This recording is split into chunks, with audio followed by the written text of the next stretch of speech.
안녕하세요. 네, 잘 지내셨어요? 아, 네. 그래도 오랜만에 또 뵈니까 반갑네요. 식사들은 하시고 오셨나요? 식사하셨어요? 잘하셨습니다. 네. 오늘 저희가 이제 핵심 강의잖아요. 이미 기본 강의를 저에게 다 들으시고 이제 오신 분들이신데, 이 수업을 잠깐 말씀을 드리면, 사실 기본 강의를 다 들으셨다고 해서 모든 것들을 다 아시는 건 아니에요. 그죠? 물론 좀 습득력이 빠르셔서 다 이해를 하시는 분들도 계시긴 하지만 그렇지 못한 분들이 거의 일반적이세요. 그러니까 너무 걱정하지 않으셔도 되고요. 그러니까 이 시간을 통해서 여러분들께서 좀 더 내가 알고 있는 그런 부분들을 체계적으로 더 익숙하게 하시는 시간도 되시겠지만 또 이런 부분도 있어요. 우리가 기본 강의 때는 제가 여러분들께 안내를 해드리고자 하더라도 여러분들께서 용량 자체가 그거를 이해하실 수 있는 용량 자체가 안 되시기 때문에 그걸 약간 뒤로 미루는 그런 내용들도 있단 말이죠. 그래서 그런 부분들도 좀 설명을 드리고 그렇게 그려나가는 시간을 갖도록 할게요.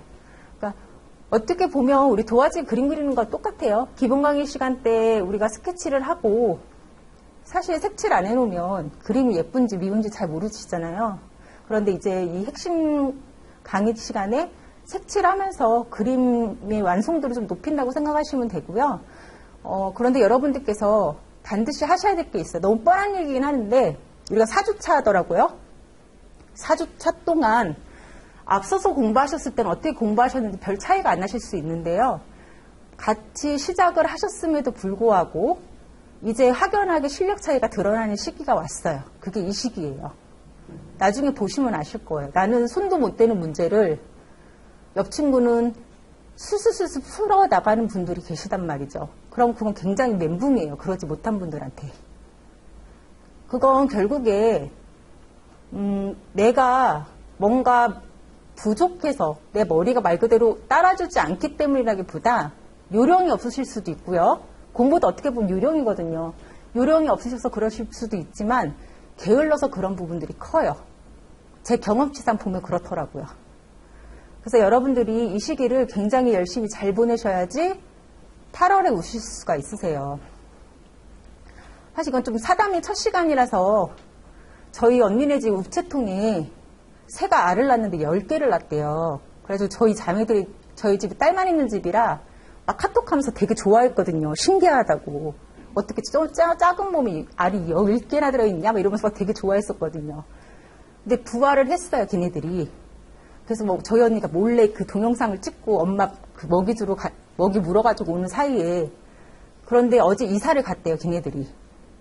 우체통을 이제 비운 건데 충격적인 건 10마리가 다 부화를 했거든요. 근데 저희 언니가 파리가 들락날락거린다고 그 얘기를 하면서 아무래도 새끼가 누가 죽은 것 같다 그 얘기를 하면서 결국에 봤더니 10마리 중에 8마리가 죽어있고 2마리만 엄마랑 같이 이제 그 둥지를 떠난 거죠. 근데 저는 그 얘기를 딱 듣는 순간 저희랑 똑같아요. 냉정한 얘기긴 하지만 강한 새가 결국에 먹이를 먹었기 때문에 2마리만 살렸겠죠. 부모는 그 10마리를 다 어떻게 할 수가 없으니까. 저희도 강해야지 살아남아요. 전 사실 제가 성인이 되면 울 일이 없을 줄 알았거든요. 어제도 저 눈물이 되게 많아서 어제도 혼자 막 울었어요. 운 이유가 결국 내가 너무 바보 같다는 생각이 들어서. 이렇게 가끔씩 약해질 때가 있는데 그게 여러분들이 되게 그런 시기예요. 공부하시다 보면 지치셔서 힘드시기도 할 거예요. 그런데 자기 자신을 믿지 못하시면 절대 우리는 합격할 수 없어요. 반드시 내가 올해 이루겠다라는 그런 마음으로 나는 할 수 있다는 마음으로 공부를 시작하셔야 돼요. 그걸 굉장히 강조드리고 싶었어요. 그런 마음이 없이 시작하시면 8마리 중에 1마리가 여러분이 되실 수도 있어요. 둥지 떠나야죠. 학원에 계속 있으시면 뭐 2년, 3년, 4년 금방 지나가요. 그렇게 되다 보면 재수하고 이러는 게 타성에 젖어요. 그런 분들도 많이 봤어요. 그러다가 나 자격증 그만 그냥 포기하지. 없어도 일할 수도 있어요. 없어도 일해요, 저희들. 그런데 그 종이 한 장짜리 그 자격증이 되게 큰 의미가 있거든요. 여러분이 다음을 도약하느냐 안 하느냐의 문제도 되고요. 그래서 반드시 그런 마음으로 공부를 하셨으면 좋겠고 제가 뒤에 거기 써놨죠. 반드시 복습하시라. 반드시 복습하시라고 써놨고, 뻔한 얘기지만 반드시 지켜주셔야 돼요. 프린트물에 맨 뒷장 보시면 반드시 복습하시라고 제가 거기다 적어놨고, 그리고 이제 여러분들 답안을 반드시 쓰셔야 돼요. 굉장히 중요해요.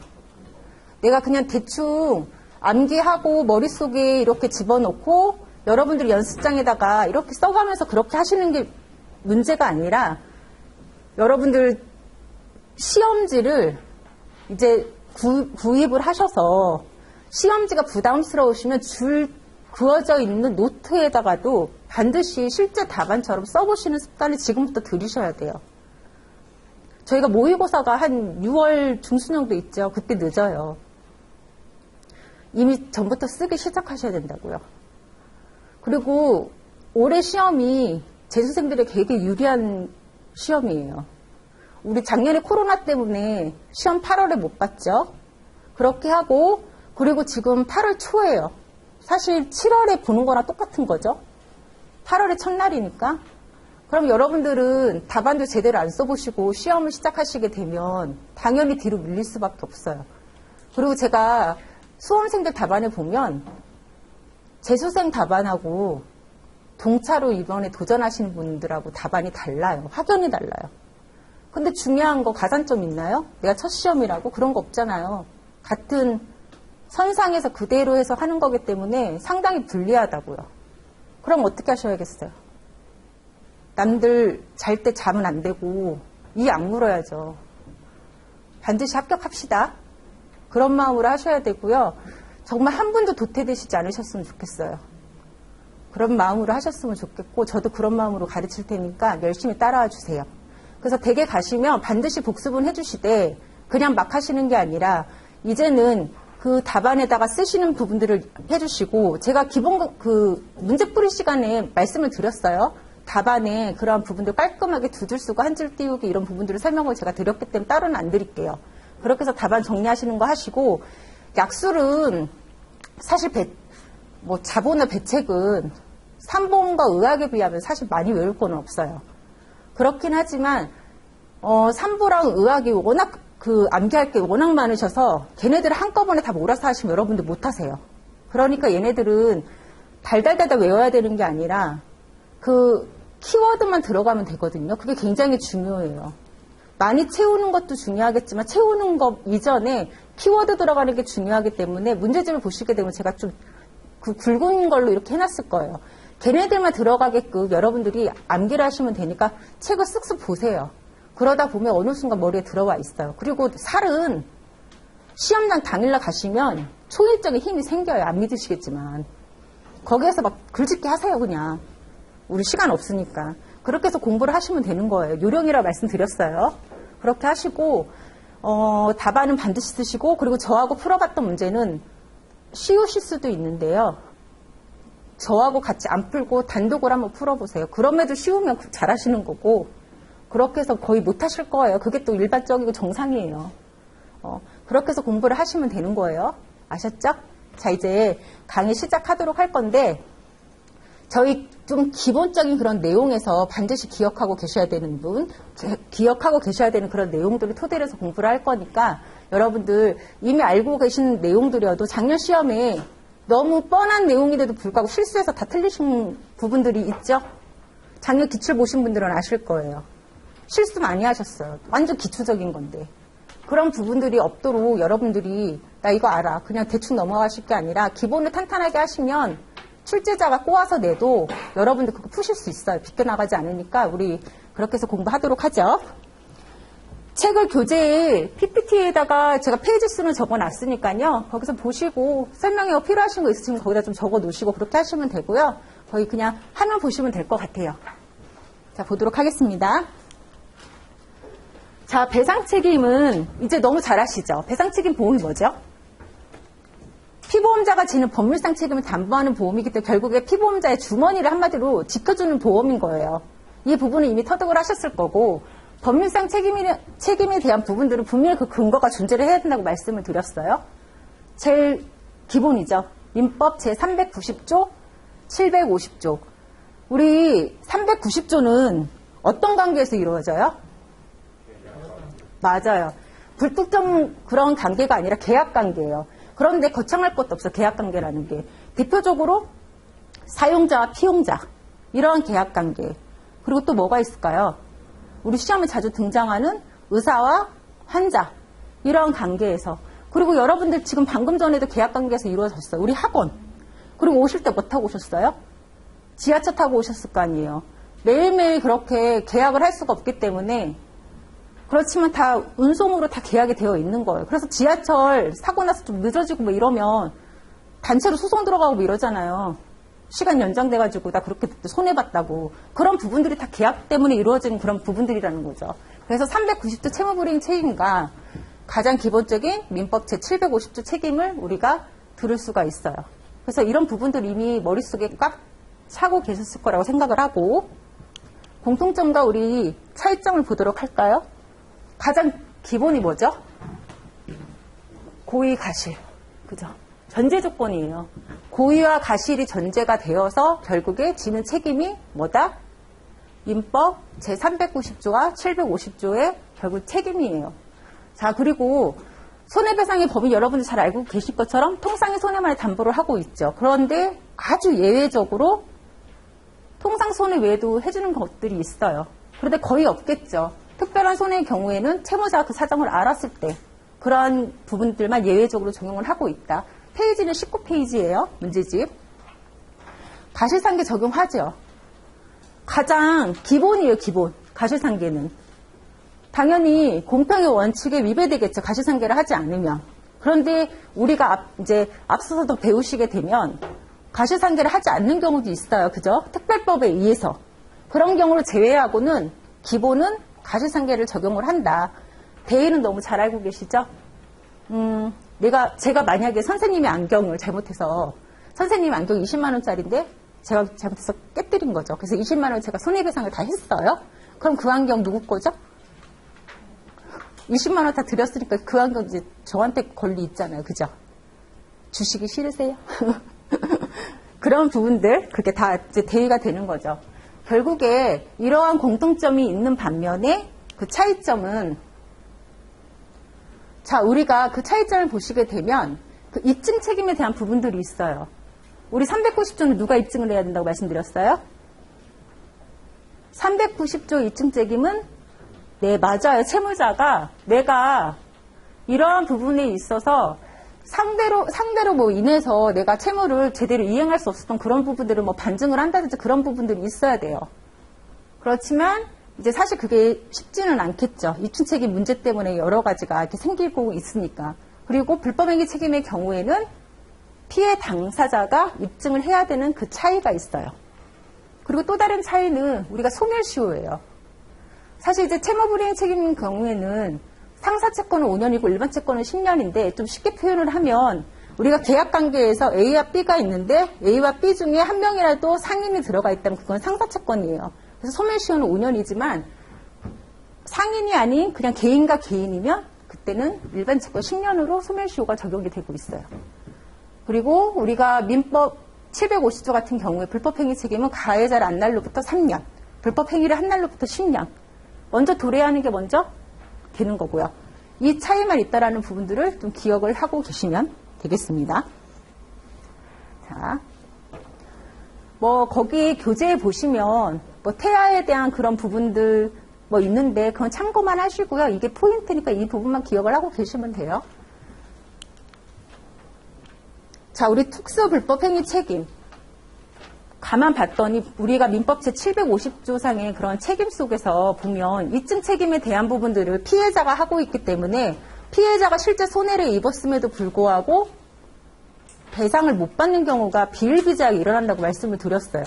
그래서 여러 가지 특별법도 막 만들어지고 뭐 그런 상황이 되죠. 그러면 특수불법행위 책임은 결국에 입증 책임을 전환해서 누가? 피해자는 그냥 본인에게 어떠한 뭐 행위로 결국에 내한테 손해가 발생했다는 부분만 입증하면 되는 것이고 상대인 가해자 쪽에서 결국에 나에게 고의가실이 없음을 반증을 해야 해요. 그래서 이런 반증을 하지 못하면 사실상 추정에 의해서 우리가 이 추정이라는 것은 있는지 없는지 몰라요. 그 사람에게 가실이. 그럼에도 불구하고 가실이 있다라고 보고 법으로 행하는 부분들을 이걸 추정이라고 보통 얘기를 하는데, 자, 그래서 우리가 입증 책임을 전환해서 가해자 쪽에서 반증하지 못하면 책임을 지게끔 하는 부분들이 바로 특수불법 행위 책임이에요.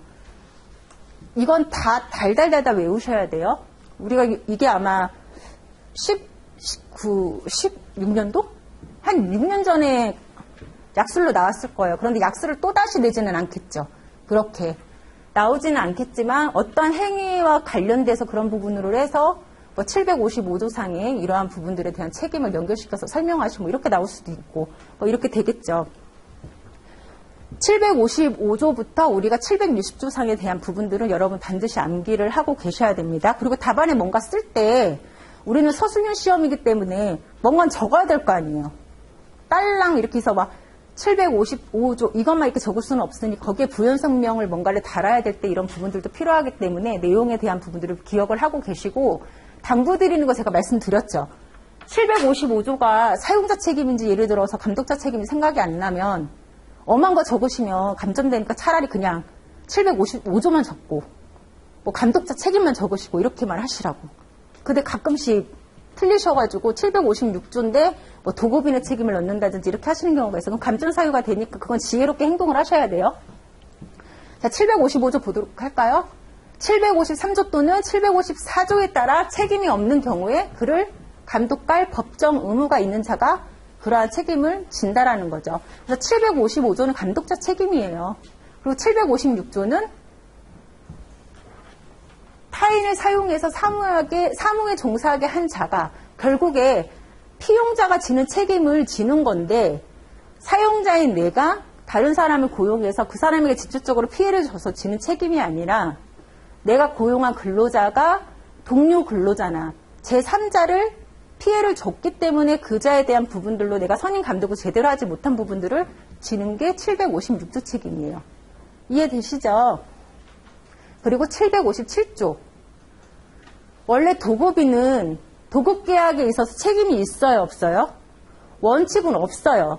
그런데 예외적으로 어떠한 경우 도급 또는 지시에 관해서 도급인에게 중대한 가실이 있는 경우에 그때는 책임을 너도 져라 이거죠. 이 부분이 되게 포인트예요.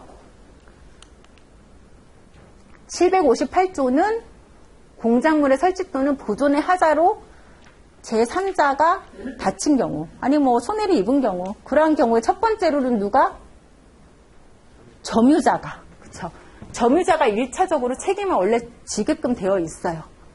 그런데 만약에 점유자가 나에게 고의나 가실이 없고 내가 그 점유하고 있는 중에 뭐 그 사람의 피해가 나하고 상관없다는 그런 부분들을 입증만 제대로 한다면 그때는 소유자가 책임을 지는데 소유자는 면책이 있다 없다?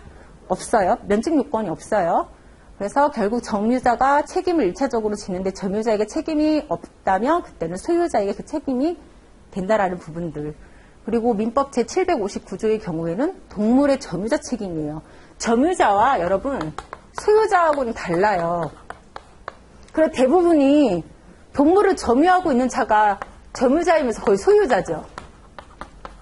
근데 예외적으로 이 소유자가 점유자에게 맡기는 경우도 있잖아요.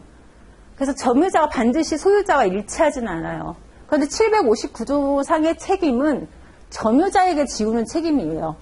근데 점유자가 본인이 관리 감독하고 있는 그 동물을 보호하고 있는 동안에 본인에게 가실이 없다라고 했을 때 그자에게는 이 책임을 물을 수가 없는 거죠. 그렇다면 거기에 뭐 개가 나름대로 뭐 예를 들어서 개로 예를 들었을 때 그 개의 뭔가 문제로 인해서 그때 책임이 발생하거나 그런 부분들이 있다면 그때는 소유자에게 750조 책임을 지울지 말지에 대한 부분들은 그 이후의 문제인 거예요. 그리고 760조는 연대에서 결국에 책임을 지는 건데 복수의 불법 행위자들이 있는 거죠. 그래서 이러한 부분들을 책임을 진다. 자, 이게 굉장히 중요한 내용이면서 이 부분이 여러분들 머릿속에 이미 다 들어가 있을 거예요. 그래서 이런 부분들은 노란 글씨만큼은 여러분들이 반드시 암기하실 수 있도록 해주시고 이런 내용을 좀 덧붙여서 써주시면 단순한 그런 답안보다는 훨씬 더 좋은 답안이 되겠죠. 이제 하나하나 보면서 예를 한번 들어보도록 할게요. 감독자 책임은 앞서서도 말씀을 드렸지만 753조 그리고 754조의 결국에 책임 무능력자들이 행한 행위로 제3자가 피해를 봤을 때 그들에게 지우는 책임, 그들을 감독할 자가 지는 책임인 거예요. 그러면 우리가 법정 감독자는 누구죠? 우리가 알고 있는 법정 감독자. 법정 감독자. 법정 감독자의 경우에는 교사? 부모님 대표적으로. 그쵸?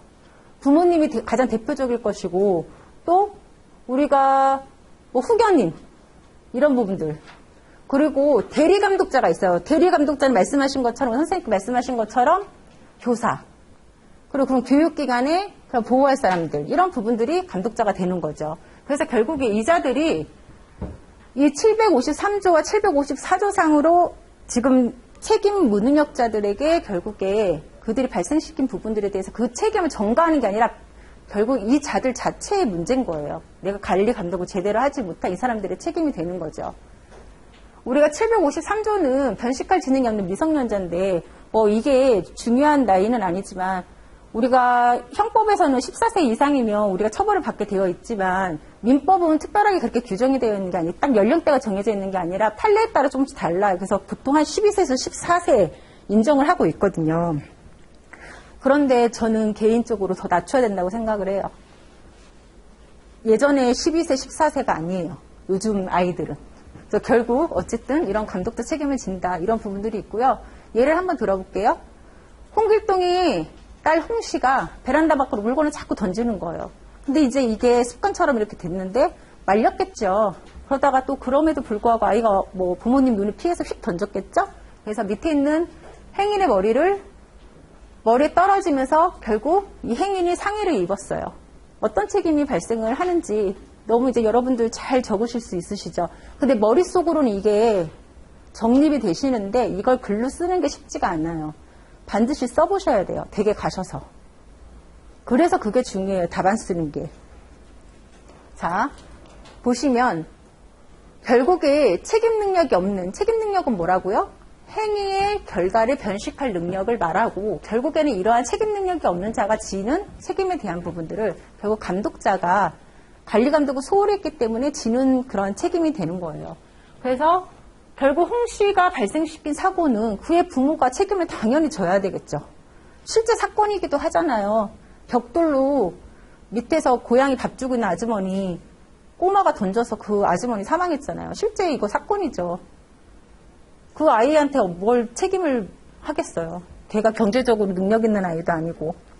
그래서 이런 부분들 부모가 책임을 진다라는 거. 자, 이번에는 이 홍 씨가 문제네요. 유치원에 가서 다른 친구 단감이랑 가지고 놀다가 기분이 뭔가 나빴나 봐요. 결국에 물건을 던져서 아이가 실명을 했어요. 이러한 부분들은 이제 보시는 것처럼 유치원에 갔기 때문에 유치원 선생님이 다 100% 가실이 있다라고 볼 수도 있겠지만 법정 감독자인 부모님에게도 그러한 부분들이 가실을 조금 나눠서 분배할 확률이 되게 높아요. 그러니까 뭐 가실이 어떻게 되냐 그 부분까지 뭐 논해라라고 그렇게 얘기는 나오진 않겠지만 여러분들이 이런 부분들이 있다라는 걸 충분히 기억을 하고 계시고 이해를 하고 계셔야 돼요. 그래서 나의 아이가 교육기관에 가서 뭐 거기에 대한 업무와 관련된 그러한 부분들로 전적인 그런 보호 아래에서 만약에 사고를 발생시켰다면 학교의 전적인 책임이 될 수도 있겠지만 이거는 아이가 어떻게 보면 넓은 의미에서 보면 가정교육 자체도 제대로 안 돼 있는 부분들인 거잖아요. 그러니까 어찌 되었든 이러한 공동불법으로 인해서 가장 중요한 거는 부진적 연대 책임을 진다. 부진적 연대 책임이 있다 설명을 드릴 거예요. 자, 민법 제756조 사용자 책임. 사용자 책임 제가 말씀드렸죠. 페이지 30페이지예요. 페이지 30페이지고요. 사용자 책임은 자, 홍길동이 사업주죠. 그래서 A를 고용을 했어요. 그런데 이자가 업무와 관련된 일로 제3자인 동료 근로자 B를 다치게 하고 또 완전 아무 상관이 없는 또 제3자인 C를 다치게 했어요. 이 자들에게 피해를 준 거죠. 이러한 경우에 결국 A는 어떤 책임졌지? A는 어떤 책임 발생해요? 지금 근로자예요. 이 근로자인 A가 업무 중에 과실로 B와 C를 다치게 한 거예요. 이러한 경우 A는 어떤 책임? 맞아요. 민법 750조 책임을 지죠. 민법 제750조 책임을 지게 돼 있어요. 그리고 홍길동은 네, 민법 제756조 책임을 지게 되죠. 만약에 B가 여기서 근로자였다면, 동료 근로자였다면 그때는 홍길동이 또 B에게 지는 채무불이행 책임도 존재를 하겠죠. 이렇게 해서 하나씩 연결해서 가시면 돼요. 자, 그러면 여기에서 법률상 책임은 이미 논해진 거죠. 근로자인 홍길동이 굴삭기에서 가적해서 결국에 같은 회사 소속은 아니지만 제3자인 H건설의 근로자 변학도가 굴삭기에 거기에 적재된 물건에 깔려서 결국에는 이 사람이 사상이 된 거예요. 자, 이런 부분에 있었을 때 보시는 것처럼 750조 불법행위 책임을 누가? 근로자인 그 피용인이 지게 되는 거고, 사용자가 결국에 업무에 대한 그런 관리 감독을 또 제대로 하지 못한 부분이 있다든지 결국 756조 책임을 지게 되는 거예요. 그래서 결국 홍길동과 이 A는 연대에서 피해자들에게 손해를 배상할 책임이 발생을 해요. 그러한 부분들 기억을 하고 계시고요. 복습하니까 기억이 막 새록새록 나시죠? 네. 자, 이번에는 도급인 책임이에요. 민법 제757조 도급인 책임. 도급인 책임은 우리가 말씀드렸던 것처럼 원래 도급계약은 우리가 일의 완성을 목적으로 해서 하고 있는 것이 도급인, 책에는 도급인이 없어요. 그죠? 그래서 제가 페이지 수를 안 써놓은 거는 책이 없으니까 그냥 보셔도 돼요. 충분히 기본교재에도 다 있는 내용이기 때문에. 제3자에 가한 손해에 대해서 원칙은 도급인은 책임을 지지 않는다. 그런데 예외적으로 언제 도급에 대해서 지시하거나 그런 중대한 과실이 있을 때에는 그러하지 아니한다. 그러니까 예외 조항인 거죠. 원래는 지지 않지만 이러한 부분이 있을 때는 너한테도 책임을 물을 거야. 이 부분인데, 자, H건설에서 5층 신축 건물을 공사하면서 결국에 이페스건설의 근로자가 같은 회사 소속 변학도가 잘못 조립한 비계를 딛고서 작업을 하다가 추락을 한 거죠. 이러한 경우 그러면 너희들끼리의 그러한 부분이라고 끝낼 수 있는가? 그림을 한번 그려볼게요. H건설은 이페스건설의 일부에 관하여 도급을 준 거예요. 하늘색 잘 안 보이시죠? H건설이 이페스에 도급을 주고 이페스건설의 소속 근로자인 홍길동이 여기 근로자예요. 이러한 부분에서 변학도가 잘못해서 변학도의 과실로 변학도도 이페스의 근로자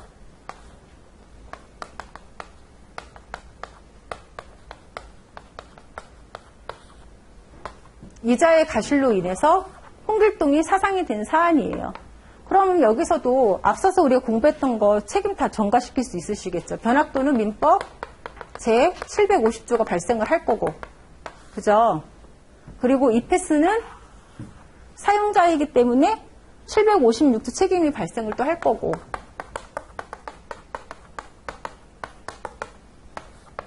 그럼 여기서 H건설이 이러한 부분들에 대해서 전적으로 지휘했다든지 거의 대부분이 도급을 줘도 책임을 지게 다 가결을 해요. 사실 대형 공사인데 니들끼리 알아서 해라 이렇게는 안 하겠죠. 다 지시하고 관여를 한단 말이에요. 그러면 여기 H건설은 그때 도급인의 책임이 발생을 한다라는 거죠. 근데 여러분들이 이제 기억을 하셔야 될 게 이따 후에 우리가 하나를 더 보시면 아시겠지만 도급인 책임으로 끝나는 게 아니라 나중에 사용자 책임도 다 연결이 돼요. 그러한 부분들이. 그럼 그 다음에서 설명을 드릴게요. 자, 지금 설명을 지금 다 드린 내용이에요.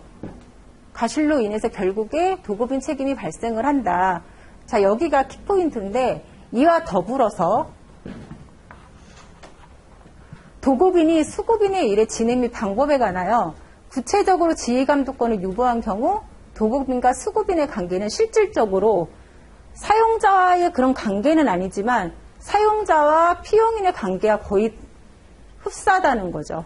그래서 우리가 사용자 책임을 적용을 시킬 때 반드시 근로계약서를 쓰고 사용자 책임을 지는 게 아니라 그러한 색깔을 가지고 있다면 그런 부분들도 756조 책임을 져요. 그래서 결국 H건설이 우리가 도급인 책임만을 지는 것이 아니라 이런 부분에 결국에 사용자랑 같은 지위에 있다라고 보는 거죠. 그래서 그 756조 책임이 H건설에게도 발생을 한다라는 거예요. 그게 포인트죠. 그래서 여러분들이 반드시 고용관계만 사용자 책임이 발생하는 것이 아니라 그 부분에 대해서 깊게 관여를 하거나 이렇게 하였다면 그때도 사용자 책임이 적용된다라는 부분들을 기억을 하고 계시면 될 것 같습니다.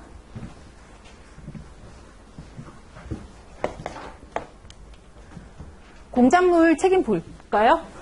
1차적으로는 점유자가. 근데 점유자가 그러한 부분에 대해서 본인이 과실 없음을 입증을 하게 되면 그때는 소유자가 책임을 그대로 지는 거고 소유자는 면책 사항이 없다라고 말씀을 드렸어요. 그래서 세를 졌어요. 결국에 세를 졌는데 집을 제대로 관리하지 않고 엉망으로 관리하다가 외벽에 그러한 부분들이 떨어져 나가서 길 가는 사람이 다친 거죠. 그럼 당연히 소유자가 책임을 지겠죠. 점유자가 예를 들어서 전적으로 관리하고 있는 그런 상황에서 점유자가 다 그러한 부분들을 총괄하고 있는 이런 부분이라면 점유자가 관리를 해야 되는 부분이라 그렇겠지만 결국에 그냥 단순하게 세를 준 거예요. 그럼 누가 우리 집 고장나거나 이러면 누가 고쳐요? 1차적으로 소유자가 고쳐줘야 되는 거잖아요. 그런 부분들 보시고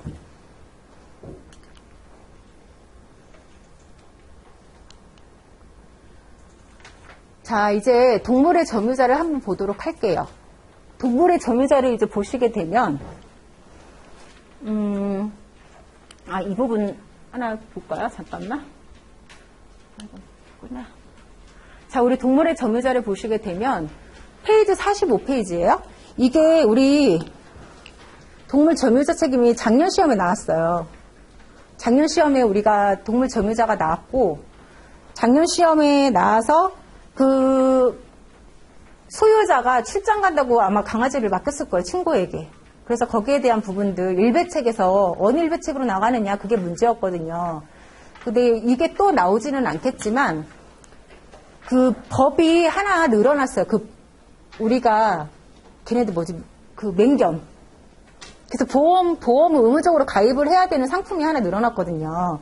그래서 나중에 설명을 그것도 드릴 텐데 맹견에 대한 부분들 우리가 그 맹견 5종 관련된 부분들 걔네들이 결국 사람들을 물거나 이랬을 때 법에서 너무 위험하니까 의무적으로 보험에 가입을 하도록 규정을 해놨고 이제 그게 시행이 되죠.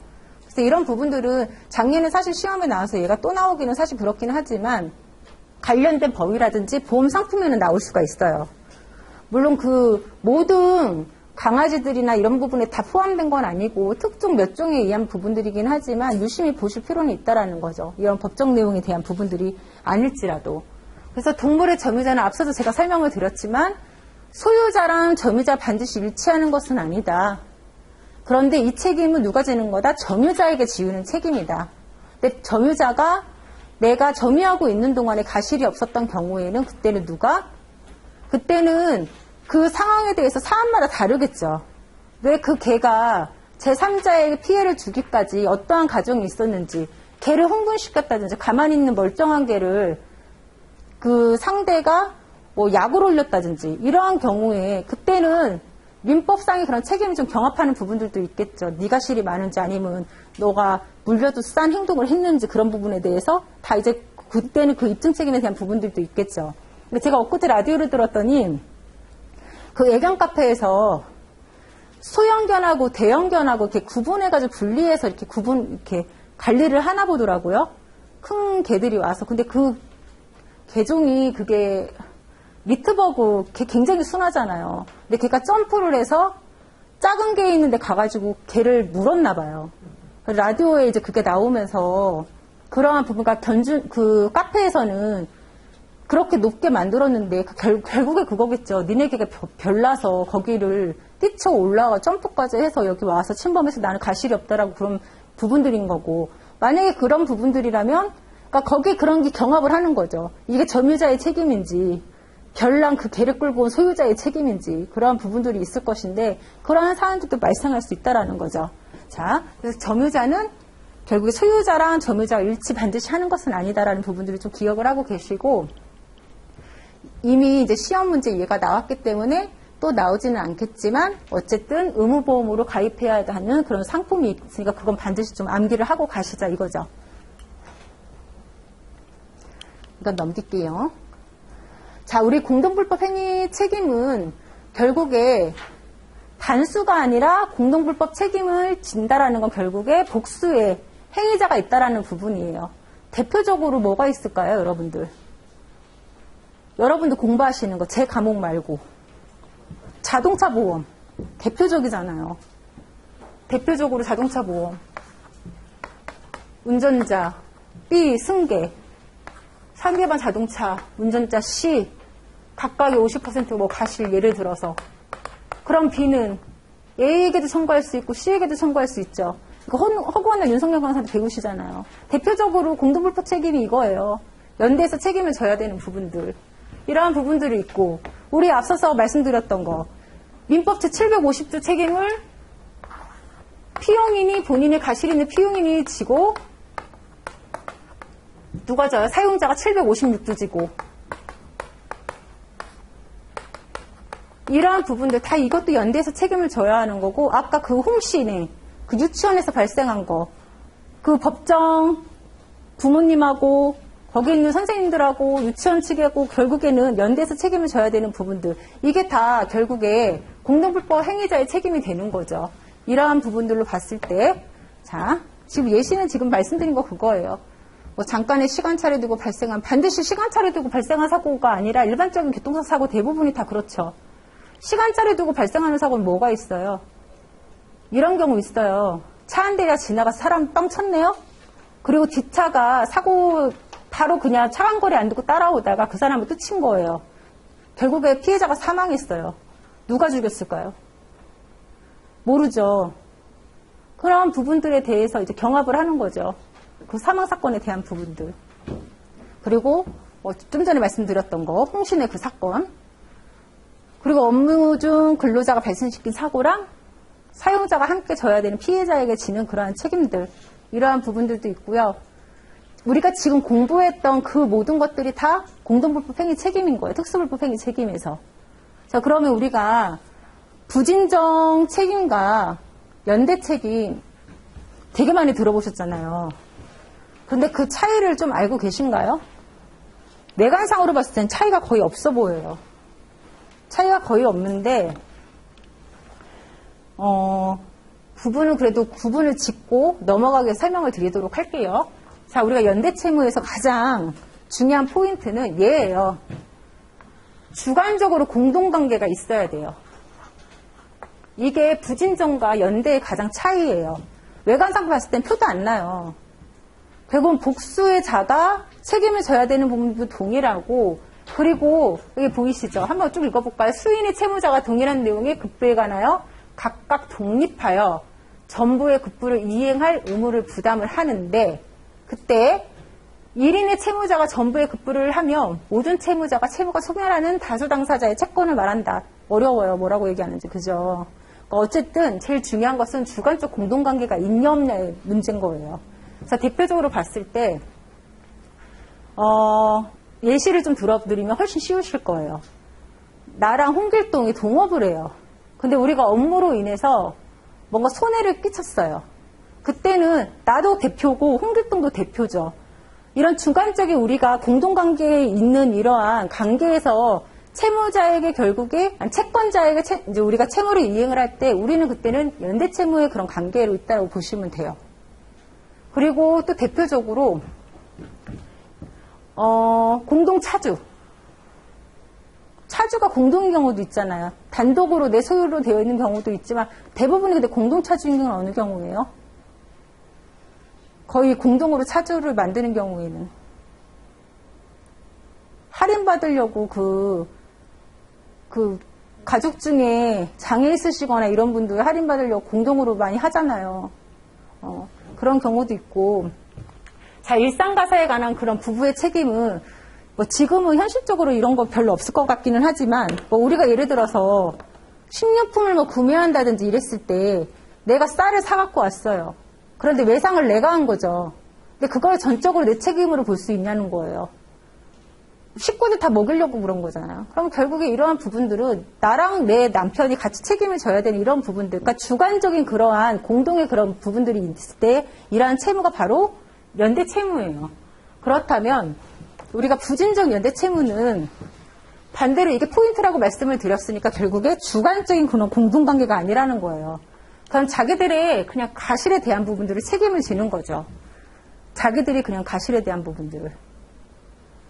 그래서 공동관계가 동일한 게 없어요. 서로 별개의 원인으로 발생해서 이러한 부분들 해서 뭐 국부를 이행하고 이런 외형적인 부분들은 되게 같아 보여요. 그래서 마치 그 차이를 모르겠어요. 그렇지만 그냥 포인트 하나만 기억을 하자고요. 그러한 부분들은 그냥 공통적인 그러한 부분들이 없다라는 거. 그냥 나는 756조의 사용자 책임을 지는 거고 너는 네 가실인 750조 책임을 지는 거야. 이런 부분들이 공동의 그런 부분들이 없고요.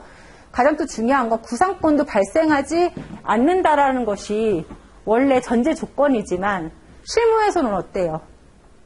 판례에서도 구상하잖아요.